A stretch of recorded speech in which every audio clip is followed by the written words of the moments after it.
What's going on YouTube? It's your boy Mint and we're back again with another video. It's been a few weeks since I last uploaded. My last computer officially died. I wasn't able to record anymore, so I ordered a new MacBook. It took about a month to get here, and since then it's been going great. I've still been very active on Twitter and the NFT space, so providing as much alpha as I can. If you're new to the channel, my name is Mint. I'm your fellow DGen. I'm heavily in the NFT space. I also talk about crypto. Original background comes from crypto, but since the NFT space blew up last year, I've been full sending it. And just a friendly reminder, anything we discuss in these videos is not financial advice. I am not a financial advisor. I do highly recommend you do your own research whenever I talk about certain projects and trends. It's a very risky, volatile asset class. And with that being said, let's jump right into the video. We start off with a little quick crypto market update. If you don't know at this point, crypto and NFTs are fairly heavily correlated. Usually when crypto goes up, especially Ethereum, NFTs go down, and they're somewhat inversely related. But as of late, everything's kind of been going sideways. There's a lot of uncertainty on the macroeconomic conditions with the recent war and inflation hitting all-time highs. A lot of investors are uncertain. However, this last week being the end of the tax season and a lot of people paying their taxes, getting refunds, I believe a lot of money will start to begin resuming into the space. This is a fairly good range to be in, with Ethereum sitting between 2,600 to 3,200. I think NFTs still have a lot of liquidity on the sidelines to jump in,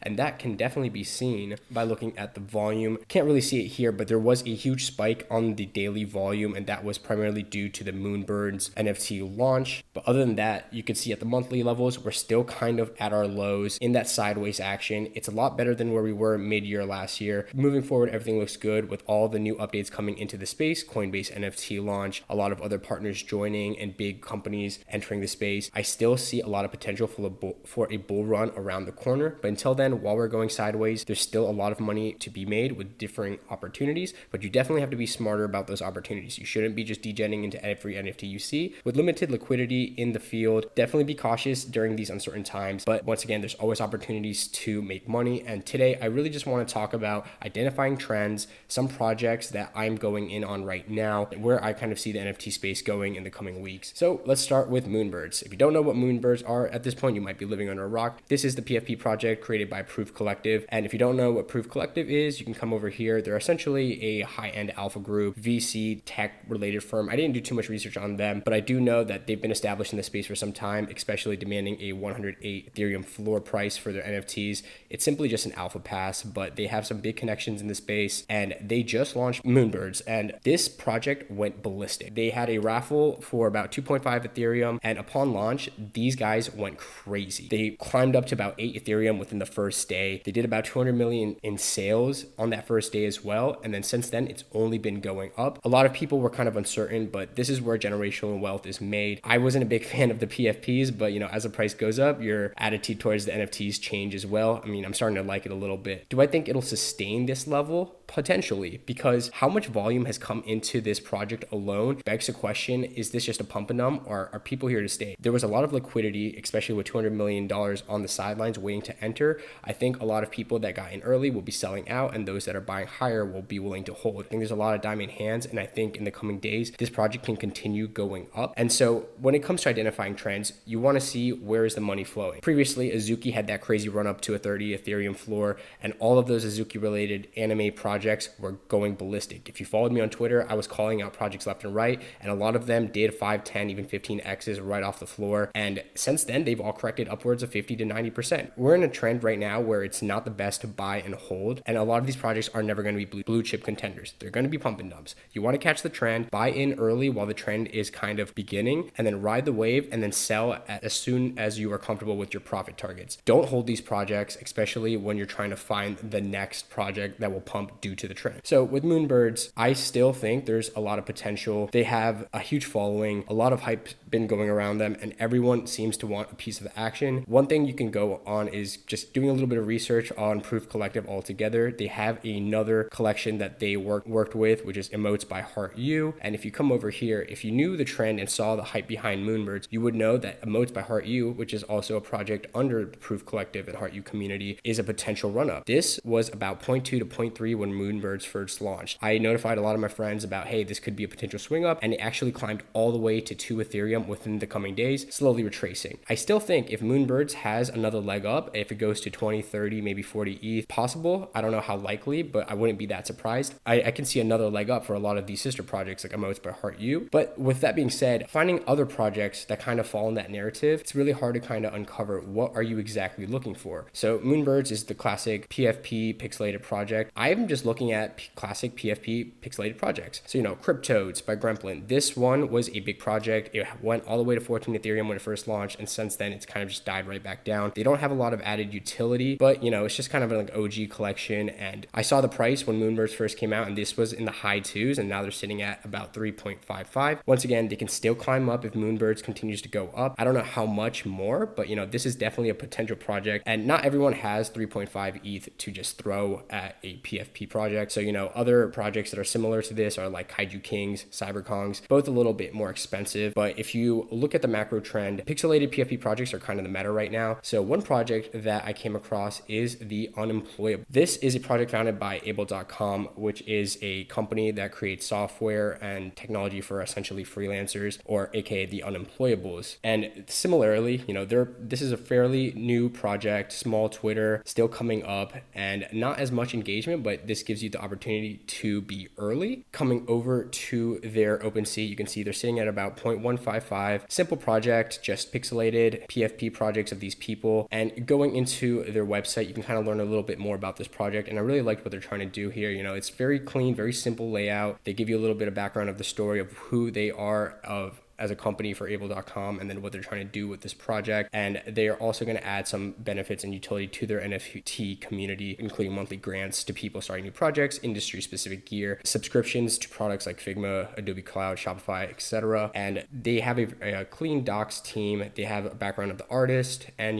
they're trying to be very transparent with what they're doing out here. So that's always a plus. Once again, I don't know if this is necessarily a long-term hold per se, but while the Moonbirds are flying, I think a lot of projects in this niche will see a lot of volume come in, as well as an increase in their floor price. So if you can get it at these price levels, definitely ride it out. Take your profits early, take them quick, and then get out, because we're still not in a bull run. This is not a bull trend or a bearish trend. We're kind of sideways. With uncertainty comes doubt, and I would not hold these for the long run until the macroeconomic conditions change. Another trend I noticed is the Undying Hype for the Bored Ape ecosystem. This was a tweet that leaked that a lot of other projects will potentially be getting whitelist for Ape Land. That is in a very highly anticipated launch that is soon to come. And my assumption is all these projects are gonna see some volume just from this post alone. It's not a confirmation if this is actually true, but that alone gives people the assumption that this is where you want to be. If Land actually launches and whatever the price is starting, let's say it's 1 ETH, I can see them 10xing off of that. If you have one of these projects get a whitelist for that land, you have a 10x potential just off of that alone. The Bored Ape ecosystem never let down their investors. I think they're doing everything in a strategic and very smart manner. So if you have one of these projects, definitely hold them out, wait for the whitelist if it's potentially true, and then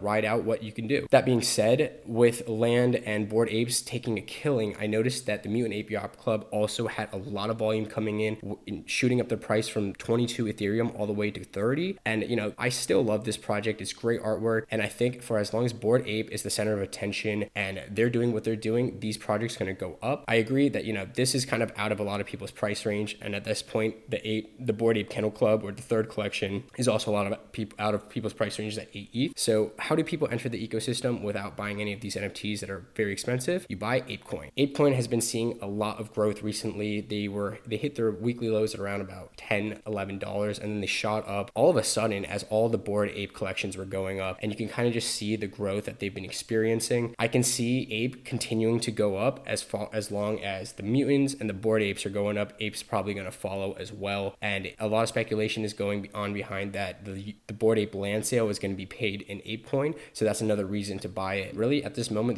there's not really a lot of utility for Apecoin, but it's the speculation. Speculation is what drives this crypto and NFT market. They literally have a $3.5 billion market cap and haven't really done anything at this point. And so, if things occur where it's, if the land isn't sold in Ape, or the utility hasn't been introduced yet, yet, I see a huge crash coming ahead for Apecoin. But at the end of the day, we don't know what we don't know. And while everything's kind of running up in the Bored Ape ecosystem, I can see Apecoin going up quickly as well. And then going back to this post right here, I'm a Cool Cats holder, so I'm a big Cool Cats guy. They recently had a lot of FUD and doubt on their end with the launch of their game. They recently officially launched their game. Everyone's able to play it, and it's actually a success. There's still a lot of technical quirks that need to be worked out. Runtime efficiency isn't at the peak, but the game is in good working condition. And guess what happened? Cool Cats tanked. 6.2 ETH for Cool Cats is FUD. I kid you not. I don't know if you want to fight me on this, but Cool Cats should not be at 6.2 ETH. I tripled down on my investment. I bought 2 more cats, and I bought a bunch of eggs, and I've been just playing the game.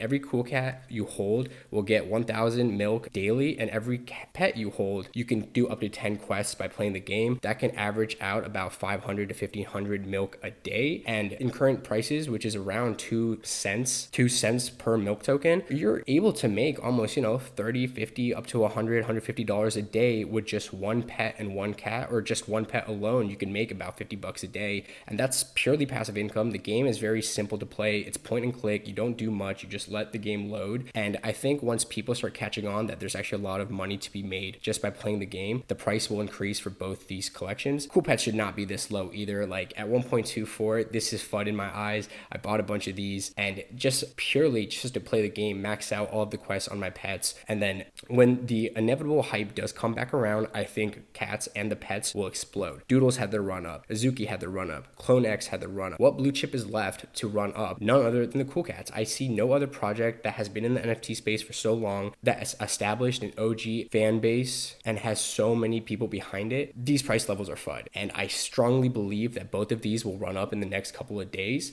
and they will get closer to where their price belongs. And just coming over to Cooltopia, you can see the layout of the game. It looks really clean. The gaming mechanics is not difficult at all. Very simple to play, and they're having updates coming out every day. The team is very transparent with their updates, and I think that there's a lot to come for this. So if you guys aren't in the Cool Cats ecosystem and you're very interested, I think the best thing to do is start off by getting an egg. Once again, not financial advice, and just playing the game. Quest a little bit, get some passive income from earning your milk tokens, and see where it has to go. But that's all I had for the video today, guys. Remember, trends come and go. You have to be quick and early to catch the wave. Right now, it's the Moonbird meta, and I still think Bored Apes are always kind of gonna be the trend until they're done with their impeding updates, such as the land sale. But nonetheless, I think there's money to be made still. There's plenty of updates and a lot to come in the space. But with that being said, that's all I had for the video today, guys. Give me a follow on Twitter to stay up to date with everything I do. Like, subscribe, and hit that bell notification on YouTube. I'm going to be coming back with more frequent videos and just trying to provide as much alpha as possible. Thanks so much again for watching, and I'll see you guys next time.